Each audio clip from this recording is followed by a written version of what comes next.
Welcome, everyone. You are listening to The Last Dinosaur, and I'm your host, Chris Arasano. The Last Dinosaur is the podcast where you can learn about the changing landscape of the maritime space while hearing from those who are leading that change. Today's guest is Paul Albert-Lebrun, co-founder and CEO of Nodal. Paul and I are going to chat about his work at Nodal, where they're building the industry's first data assistant for terminal operators, helping leaders make faster, more informed decisions using all their existing data, from terminal operating systems to shift notices to emails. Paul, welcome to the podcast. Thanks for having me, Chris. Happy to be here.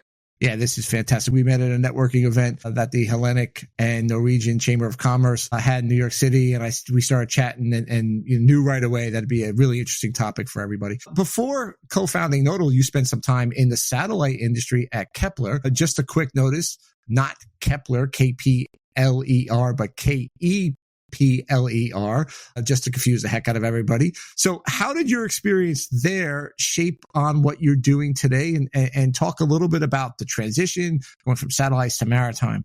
I'd love to hear about kind of your background and where you got today. Sure. Yeah. First, thanks for clarifying KPLER versus KEPLER, two different businesses, and we used to get that a lot. I'd say there's sort of two ways that sort of what I learned in the space industry and at Kepler really transitioned to what I'm doing now. The first one, when I started my career at Kepler, I was actually what's called a satellite operator. So I guess the sexy way to put it is like I was flying the satellites in space, basically writing code to make sure that the satellites could operate in certain ways, doing all the planning and scheduling. And I'd say what it gave me appreciation for is how challenging it can be to sort of operate physical assets. I'd start my job, I'd know that like the satellite needs to do X amount of maneuvers over the next few days. Then I'd have to do all the scheduling and everything. And the hardest part of that job was actually a lot of times with the replanning. This was before we automated, everything. But whenever there was an event, whether that's like a space weather event, or there'd be a customer that wanted the satellite to point, in a different way or whatever, I'd have to rush back and replan. And so I think I gained a lot of sort of empathy for what it's like to operate physical assets. Definitely not the same thing as running a port or a terminal, because ports and terminals have humans and people, and it's still very much a people business. But definitely gain an appreciation for that, which I bring to the product that we're building now. And the second thing I'll say is when I transitioned to product management, so I was first in operations, operating the satellites. Eventually I moved over to product management, which I know, Chris, you know a lot about. I got really close to our customers, and our customers were Earth observation satellites. There was one of the segments of customers. And Earth observation satellites are essentially designed to identify real world problems happening on Earth, but seeing them from space. And so one of the things I saw during COVID was just ships, trains, and trucks waiting outside of ports. And it sounds really simplistic, but that is what, quote unquote, nerd sniped me. I honestly got obsessed with like why that was happening. And then I kind of started to spend all my time trying to understand that problem. So those are sort of like the two biggest learnings, I'd say, or things I bring from the space industry to the maritime space. Fascinating. I mean, certainly one of the problems that we have here in the maritime space is the concept of, sea blindness, right? People don't know kind of how their toilet paper gets to Walmart, right? Or, their electronics or couches or whatever it is. I mean, yes, we do have this whole thing now, and maybe some of the manufacturing changes to all in the US, but a large majority is going to come by ships. So even just having that awareness outside of the maritime industry at the time that, hey, this is kind of cool. Like there are 30 ships sitting off of LA Long Beach or whatever it was. I don't remember. And then the similar volume of trucks certainly is interesting that threw a light switch on for you.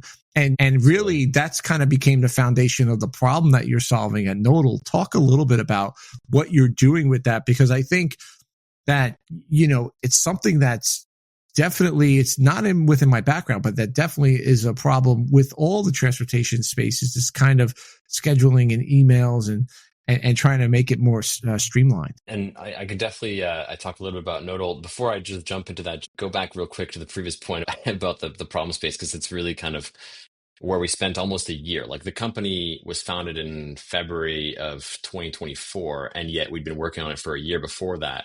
And so the reason why I want to go back to is because it's not just, we observed the problem from space, or I observed the problem from space, my co-founders from the mining industry, but then we spent like a year trying to understand Right. And I think that's like worth saying. We boarded a ship in the North Sea. We took a ship from Hamburg to Antwerp. We spent time in the engine room. We spent time with superintendents, with the captains, with the pilots. It's easy to trivialize. Like when you talk about the toilet paper thing, right? It's like, whatever, my good arrived at home. So it seems like, that industry is kind of like operating in the shadows sort of thing. And biggest advice, for anybody that's like looking to get into the industry is like, don't trivialize it, because there are so many nuances coming from the space industry. And this is going to sound cliche. Like I actually did quote unquote rocket science. I'm going to hate myself for saying that. But when I look at the terminal space and the port space, like it's very complicated. There's a lot of moving pieces. And so just, yeah, that's, I think, the biggest learning so far in the last sort of 2 years of building this company is just how much is going on. But yeah, in terms of what we're building, what we're building is essentially a company where the mission is to rebalance the transport network. So what we've observed is that there's a lot of capacity that exists in places that are sort of underused. So smaller ports, off-peak shifts, route optimization. But we find that the system isn't set up to take advantage of that. And so the way you work backwards into kind of a big mission like that is to be product focused, right? Like build something that makes sense right now, that makes meaningful impact on the long-term mission. And so today, kind of what you mentioned right at the beginning, which is we're kind of building this data assistant for terminal leaders to help run their operations more sort of effectively. And so that data assistant, what it does is it kind of grabs any sort of data that they already have access to, whether that's emails, terminal operating systems, dashboards. It doesn't matter where it comes from. We'll make sure that data is available to them to make faster sort of calls to operate their operation. So that's sort of briefly what the company is doing. I think you go back to one of the most important points about product, and we spoke about this before we got going, and that is kind of a level of empathy, right? Identified the problem, but then also have some of the empathy of what the operators and the folks who actually have to use the product, the things that they have to do. And I know that is a problem with some companies that I've observed is it's only like a passing knowledge, or they maybe, have somebody who was a consultant came in and came out, and then they started building this product where, it may be functionally correct, but does it have that kind of little extra that really the end users are going to need. And I think that that's an important part, having that empathy, no matter what product you do, whether it's an online recipe thing or something like this, you have to have the user's perspective. Absolutely. And so just to tie it to the product, the problem that we're solving with this first product is when we spent all this time with all these different members of this big industry, one of the type of people we were spending time with was terminal leaders. And so we were kind of spending a lot of time with them, sitting with them, and it was crazy just how much data they were sitting on. And I was like, what are you doing with all this stuff, right? And they're like, well, we got dashboards, like somebody's built some Power BI. I've opened it like once in the last like 2 years because I never have time to. Yeah. It's just telling me like to what's learn wrong it. with my operation. Yeah. And he's like, I don't care about this stuff, right? So what he ends up doing, this guy, or I mean, these terminal leaders in general, they'll go and hire consultants once every few months because they're just like, we've got a lot of data. We know that the information's there, but getting access to it is non-trivial because it lives in all these different sort of subsystems. And so, we were like, okay, well, there's probably a solution to that. And we found that the biggest unlock, and this is more of a technological unlock, is that in this industry, a huge amount of the very valuable data was in unstructured format. So they thought it was just like non-takeable, right? Yeah. It's like if it's coming from email or if it's coming from a cell in an Excel sheet because somebody wrote this really important comment on it, they're not going to go spend time like reading all that stuff. So they're just going to go hire a consultant and be like, hey, why are my truck turn times, creeping up? Or why is my productivity from a gross meters per hour, getting impacted right now, right? And so it turns out like now with the technology that's available, yeah, you can totally, marry unstructured data with structured data. One of the most interesting things that I found in my time as product management is you build this great product. We had a company and we happened to demo it kind of by chance, big company, big ship owner. And they were looking for exactly what we were building. Exact. They were like, yep, that's what we want. And there were other competing with us. And they were like, no, this is it. We worked with them all the time, gave demos. They were in Europe. I'd get up at 5 a.m, give demos to the team, stay up late to give demos to Singapore. And after a couple of years, and it was very successful, they said, well, listen, we're going to build our own platform. Like, oh, listen, good to you. And what kind of came out in the wash a little bit, which was kind of interesting, is that, and it goes back to your point, and as I had all the empathy because I did their jobs and everything, but it was that final buy-in from a few people who just were really resistant to change. And the thing that I found, it wasn't a matter of structured versus unstructured data. I was actually competing against spreadsheets. Yeah. And they're like, well, no, I have this on a spreadsheet or I use a shared drive with so and it works out great. Why should I have to now go put this in and then do this? And it's not perfectly aligned to exactly what I want. And even the boss was like, dude, like it's 90% there. Like, why don't you work with us? And that was one of their drivers. I think they had other reasons why, which I can't blame them. And I wasn't mad. I was, hey, thanks for being a client for 3 years. It was a great learning experience. We actually learned a lot. We actually made some improvements. We knew where we had some weaknesses and we worked over time to improve them. But it goes back to one of those things that I'd love to ask you is what are some of those challenges? Because you must get a lot of pushback from these people, putting aside that they're going to go hire a consultant every, few quarters or twice a year. But looking at like, hey, I'm competing against what's in this guy's brain or on a simple spreadsheet. How do you manage that? Especially when on one hand, you have those people that are key and linchpin to the organizations. And the other, you have a strategy for a lot of organizations to become more technically savvy. And they have to, especially as things like, and especially in the container space, things like electronic bills of lading and other platforms that are going to require that data to be put in and to work together, and it can't be siloed. Absolutely, yeah. Well, I think actually when we spent all that time with these terminal leaders, we got more from them on what not to do than what to do. So essentially, they were just, and Chris, I can't tell you how many times we got sworn. Like people were swearing at us, like in some of these meetings. Like I got somebody saying, if this is another goddamn dashboard, like get out of my office. So it's like we learned a lot about what not to do. And I'd say there were sort of four core things that we now use as like our quote unquote design principles. The first one was the guys were like, listen, if this tool is going to request or require us to learn, like the operators to learn something new, and it's going to take me like 6 months to train them, not interested. 0% interested in that.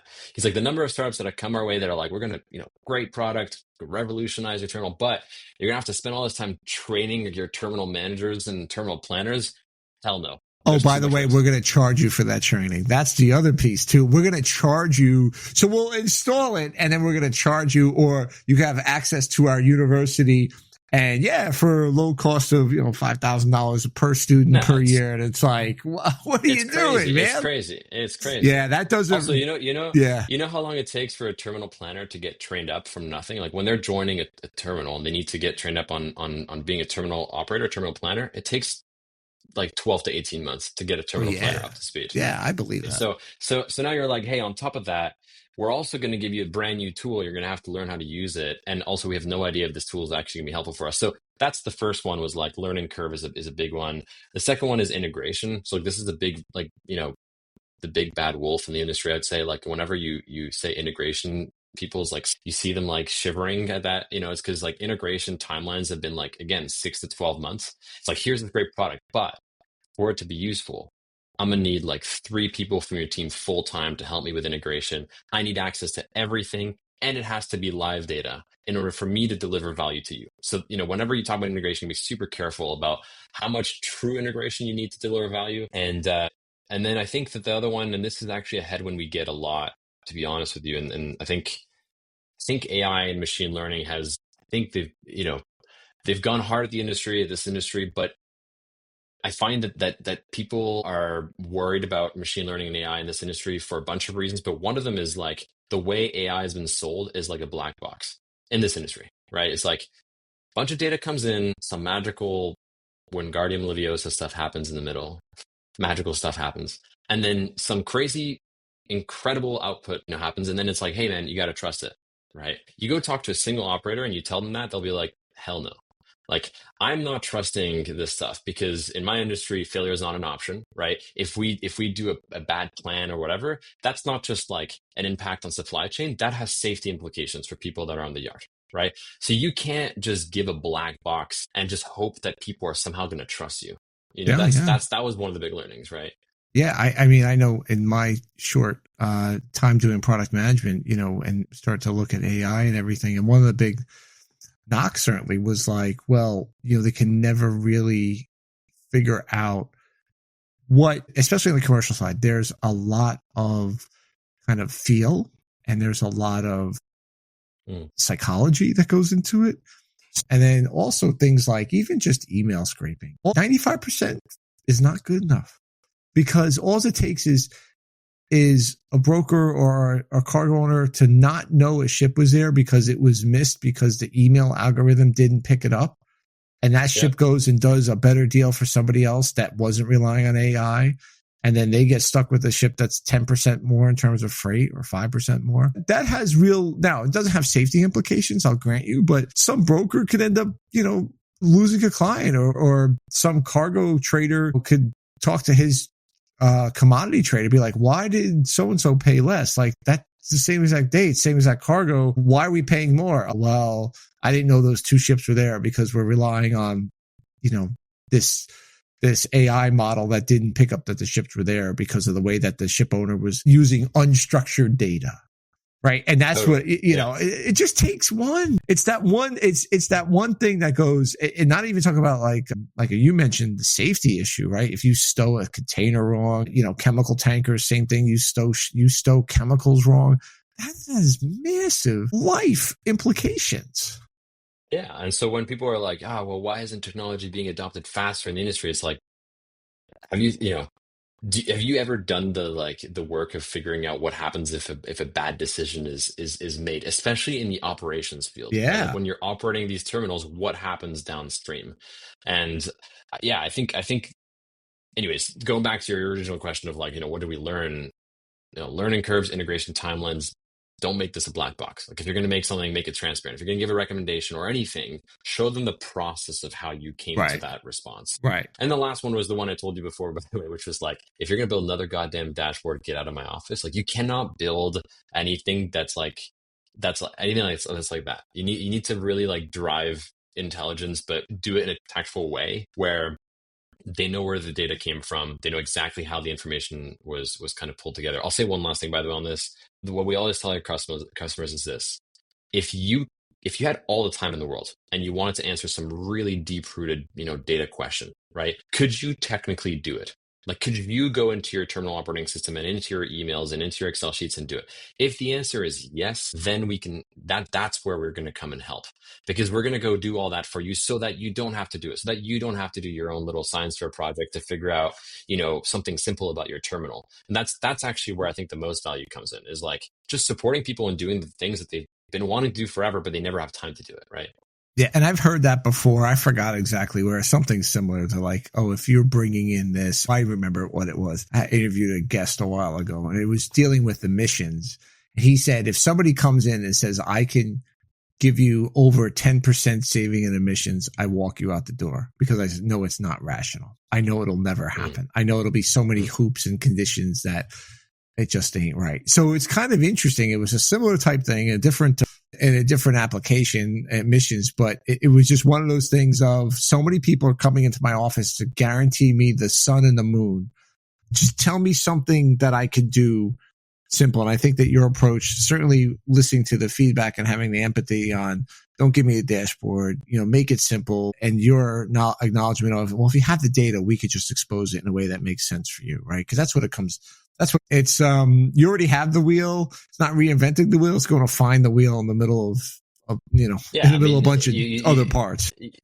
You said it before, right? Excel. I mean, dare I say, I think it's an unkillable tool. Like, Yeah. I mean, maybe one day someone will successfully displace it. But I mean, I don't know. That's one of those tools. Like, so instead of, hey, let's build another SaaS application that's going to replace your Excel sheets to do planning of birth planning and all this other stuff, which, by the way, like if that's something that someone's doing, I think that has value. But if the terminal is already using Excel sheets and they're already able to plan with those Excel sheets, just meet them where they are and Right. like use the stuff Right. that they have, right? Right. And it's just, it's one of those things. I remember doing a presentation, and we were doing something internally, and I had to go over a competitor landscape, and I put Excel. I'm like, I'm still competing with Excel, and they're like, I'm like, yeah, man. I'm like, you don't know how many people, especially you have smaller offices. And again, you're dealing with a different type of a persona, and not, equipment heavy, like what the ports are, but dealing with a small type operator. And yeah, man, I'm good with Excel. Have some macros in there. And then, then you flip on Instagram and you see there's like an Excel spreadsheet. There's like an Excel championship somewhere, like I think in Las Vegas or something. I don't know. It was There's like, dude, people yeah. compete in Excel. I'm like, all right, I guess so, man. It's definitely a thing. And by the way, I think eventually we'll be able to move to other tools, but it's like do you really want to go for the jugular first? Like, hey, Yeah. replace everything. Learn all these new things, and trust me, once you do that, will revolutionize your port. It's like, hey, Yeah. what if you meet them where they are, give them value not at month 6, but at week 1. Right. Like, let's start with that. And then we can back into, hey, well, maybe if you were to rethink the planning part, and let's introduce this feature that will help you, right? Yeah. Like that's just like a feature, right? You don't have to, shove the whole thing down their throat right away. Cause I think that will be something that, is very hard to do. I think, people don't like change generally, especially if it's, the old axiom, if it's not broken, don't fix it. Especially now, container ports in the last couple of years have been making money, right? Okay. Forget about any sort of trade disruptions aside that are from tariffs. Ports have been making money, shippers and, the ship owners have been making money. So like, let's not fix it because it works. But at the same time, I think there has to be a recognition that there's all these other things happening. Like I mentioned earlier, electronic bills of lading and other things that, people are going to have to get on the train sooner or later. Speaking of which, one of the things, you guys are, as you mentioned, started up in a little over a year ago, but really conceptually been 2 years now. The sand keeps on shifting geopolitically and economically. Talk a little bit about the fundraising and growing a startup in today's environment, because I think it's interesting. And then talk a little bit about, okay, when you left the satellite, you started doing this. What was the thought process and kind of how did you visualize it then and versus reality? You see those things on Instagram, whatever. It's like what I think I look like on vacation and what I look like on vacation, Yeah. What does it think that I look like as an entrepreneur, and what is it really like as an entrepreneur in this changing environment? I mean, you have changing trade lanes, which I know that there's undergoing some, one of the committees now is talking about the big tax on Chinese ships, which are going to affect the container ports, directly, I think. Now, it may not affect what you're doing per se, but it will, because it's going to rerouting ships and cargo that was supposed to come, or how they're going to deal with that. But you're fundraising and your target audience is this. So talk a little bit about what's going on now and how you have to approach that. Yeah. So on the fundraising piece, I mean, we were fortunate enough to raise just over $3 million in June of 2024 from a really great syndicate of investors led by Riot Ventures, which I can't recommend enough. When I think about fundraising, I mean, there's like a bunch of variables that come to play for any startup founder out there that's going out. I'd say one of them, though, unfortunately, is timing.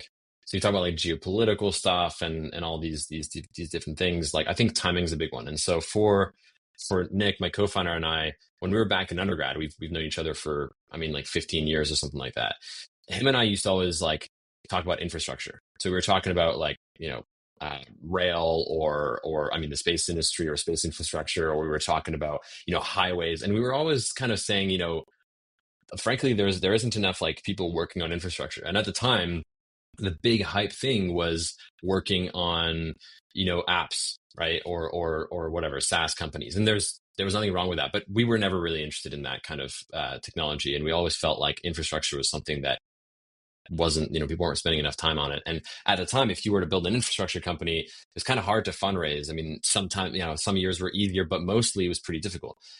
I think now there's a big shift happening in the world where we're seeing more and more people talk about, hey, our infrastructure is like outdated, significantly outdated, and we need to go all in.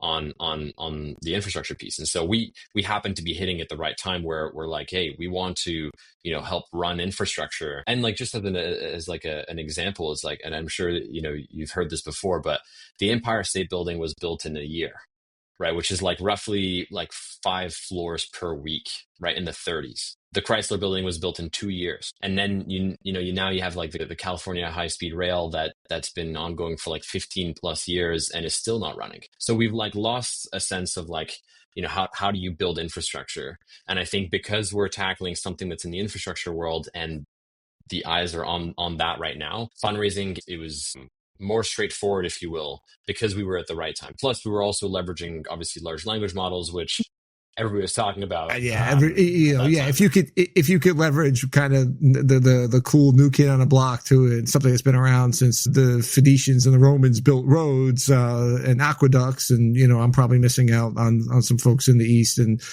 in Asia. I apologize, but yeah, you get the idea, and I think infrastructure is very interesting. At that same thing that we met back in February, it was all about U.S. port infrastructure. Now, I've been in the U.S. shipping industry by the good graces of going to SUNY Maritime since I started school there a while ago. I have never in my 30 plus years of in this industry have heard more people talking about U.S. ports building up. Now, Trump, agree with them, don't agree with them. He's actually talking about, when was the last time we heard them talk about it? The last time any president talked about U.S. shipbuilding for commercial was when Reagan took away the subsidies. That was 1980 something. So the point that I'm making, I think you're right. I think it is, infrastructure is becoming more, not only a commercial focus, a security focus, all the focus. You go back saying that 15 years ago, nobody was paying attention to infrastructure. I look at the same time, that's when the Silken Road initiative that the Chinese are taking with buying up ports in all these different places. Now people are starting to focus on it. With all deference to, there's been a lot of people screaming their head off about the security concern of this since they started.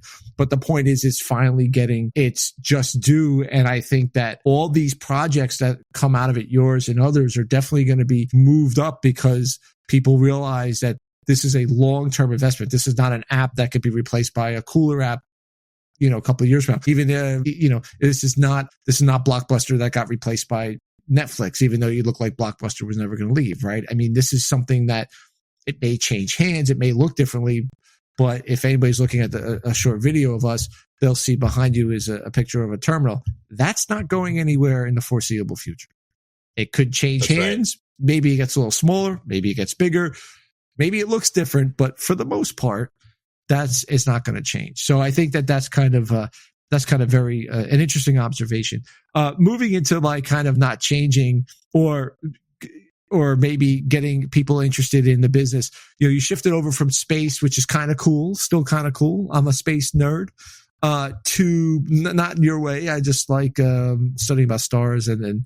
Believe it or not. Are you saying I'm a space nerd, Chris? No. I'm a space nerd. Right. I'm a space nerd. I tell you, man, like I love reading books about the string theory, believe it or not, which is kind of interesting. Yeah, that is. What I like about that? I like about that the same way I like occasionally watching things like Project Runway, and you go, what are you talking about? It's how do people think like that? Because I don't think like that.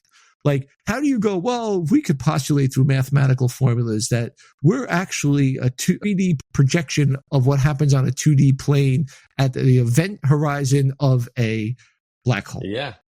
Okay, great. And I can't even remember to plug in my coffee at 7:00 in the morning. And I think that people like that who say, oh, you have a trash bag, a piece of yarn, a couple of strings of this, that, and the other, now go make a dress. And people do that Project Runway. I look at them and I'm like, yeah, okay. And then other people can make beautiful things. So that's always been one of my interests. It's just like, how do people figure that out? But I digress. Maritime stuff. You're recently into the industry. What would you suggest to other people, or as you have to recruit, and maybe you have somebody from your past experience with a good skill set that would fit into the industry? What do you tell them? Well, actually, what we do at Nodal is everybody who joins the company, we're going to put them on a ship. And I like that. That's good. I think that maybe the through line there is just I don't think that the skill is necessarily coding anymore. Like, for example, right, like joining a company and being a software engineer. I mean, that's definitely a really good skill, and there's problem solving skills in there. But writing code is not enough. And we've talked about this now, a lot in this discussion, but in previous discussions as well. It's about how much you understand the space that you're in, the industry that you're in, the people. Do you have the empathy for what it takes? And so, yeah, like you want to be, if you want to be part of the industry, my thing is like get your hands dirty, or like go talk to the people on the ground. And actually, for me, the craziest thing, people were like, this industry is gonna be so resistant and they're gonna be so, not down to bring in tech. Every time we message people on LinkedIn, I swear to God, the majority of the time when we go, hey, we'd love to do a tour of the terminal or of the rail yard or of whatever, people are actually so nice. They're like, yeah, let's sure, come over during the weekend and we'll do a tour and I'll show you the ins and outs of the operation. People in this industry are very willing to show you. So go do that and learn from the people, and then you can be super productive in the industry, and also you'll probably fall in love with it in the process, right? So it is a very passionate industry, and one that I know, I think I fell in love with it. Basically, went to a career day at SUNY Maritime or future student day, and I walked around and were like, oh, you can go on this training ship. You have pretty much a job for life. Do this. And I'm like, yeah, I'm down. I'm in.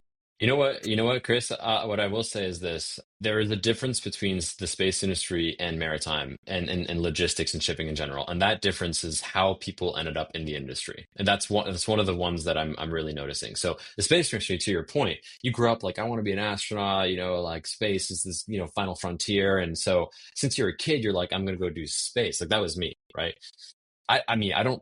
Maybe that was you, but very few people that I know right now are like, wake up and when they're a kid and they're like, I want to go do logistics and shipping and maritime. Like it's not really a thing, right? Who wants Which to means that do the that? people so the people that end up in the industry, the people that end up in the industry are there because they've fallen in love with it once they started doing it, Yeah. versus having fallen in love with it as a kid and then Yeah, made their no. life mission to go work for the space industry. So you end up with these really fascinating people in the shipping industry that are just so passionate about what they're doing because they fell in love with it and the industry, propelled them.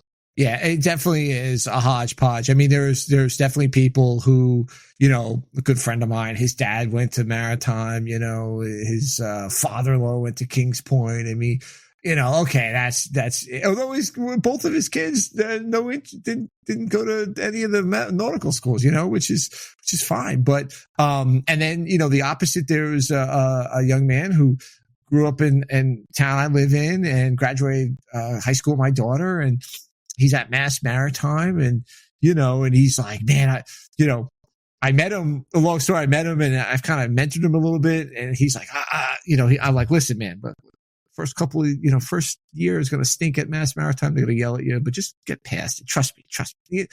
I kept on telling him, trust me. He's like, now he's a junior. He's like, dude, you're right. I'm like, yeah, I know, I'm right. Just stay with it. And his family is not, as far as I know, like in shipping, and maybe he had some relatives who were in the military or something, but nobody in shipping. And I put him in touch with, I'm like, okay, we'll call him. They may have an internship, or talk to them and they may have something, or just you'll get to learn, and make sure you go to this, make sure you do this, just kind of poking him along to make sure he's just, we talk about timing, that I think that especially when you're starting out, you just got to be at the right place sometimes, or in the right area. It doesn't have to be the right exact place. Be there with them. And then, okay. As we wrap up, I love to ask, you probably travel a lot as a leader. What are you reading, or what are you looking at these days? Anything interesting? Truth be told, I'm not a big reader, but I do read once every now and then. I read a book called Jonathan Livingston the Seagull. Have you ever heard of this book? I don't. Many people haven't heard of it, so it's like my grandfather's favorite book, and it's a big part of our family. I recommend it. It talks about a seagull who doesn't want to just live like the rest of the flock. He's like not interested in just eating and surviving. He wants to fly and sort of loves just flying just for the sake of flying. And so it's sort of a story of pushing limits and following your own path. It's a great book, and a lot of our family values are around that. So I recommend it. I read it once in a while all the time. The book that I did that for a while was To Kill a Mockingbird. I've always found that to be a very grounding book. But Very I will say, similar. if you're in the maritime industry, I recommend the box. I mean, not to Oh, the give box. a bit of Yeah, the box. I've heard of that. Yeah. I think the other one that I recommend, I'm just looking for the name of it. Yeah, Dead in the Water for the maritime space.